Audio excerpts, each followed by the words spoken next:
Mambo, familia ya kilimo. Leo katika pitapita zangu nimekutana na mkulima ambaye amefanya kilimo mseto. Nataka niwaoneshe mkulima huyu namna alivyotumia ardhi yake vizuri kwanza. Ameenda kuunganisha mahindi na kunde. Ukiona kawaida unaweza ukaona kama kilimo tu amepanda mahindi na kunde. Lakini kilimo mseto ni aina ya kilimo ambayo ina faida kubwa sana. Hapa ndani ukiangalia vizuri hakuna magugu kabisa. Yaani nimepita nikachungulia lakini sijaona magugu kwenye shamba lake.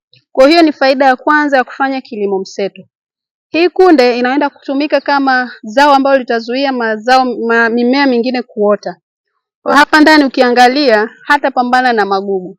Lakini kama hiyo haitoshi, huyu mkulima tofauti kabisa na mkulima ambaye amelima mahindi na akalima kunde kwenye mashamba mawili tofauti.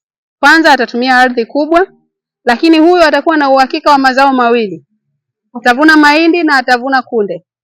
Huyu atakuwa na uhakika wa kutumia mahindi kama chakula na kuuza kunde kama biashara. Kwa hiyo pato lake tofauti na mtu aliyelima zao moja.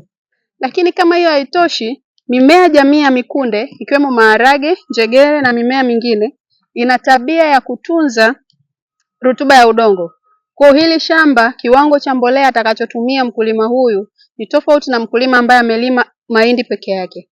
Mwisho kabisa nataka nikupe umuhimu mmoja wa msingi sana kuhusu kilimo na faida ambayo huyu mkulima atapata. Mkulima huyu katika shamba lake, huyu asipopata mvua siku 2-3 yuko salama, kwa sababu hii mimea ya chini itaenda kutunza unyevu kwa muda mrefu. AgriVista Tanzania inaendelea kukupeleka mashambani. Kaa karibu na sisi tuendelee kujifunza zaidi. Wakulima tubadilike, tufanye aina ya kilimo ambayo inatija. Big up sana kwa huyu mkulima, natumaini wewe umejifunza. Full Farm Experience na AgriVista Tanzania.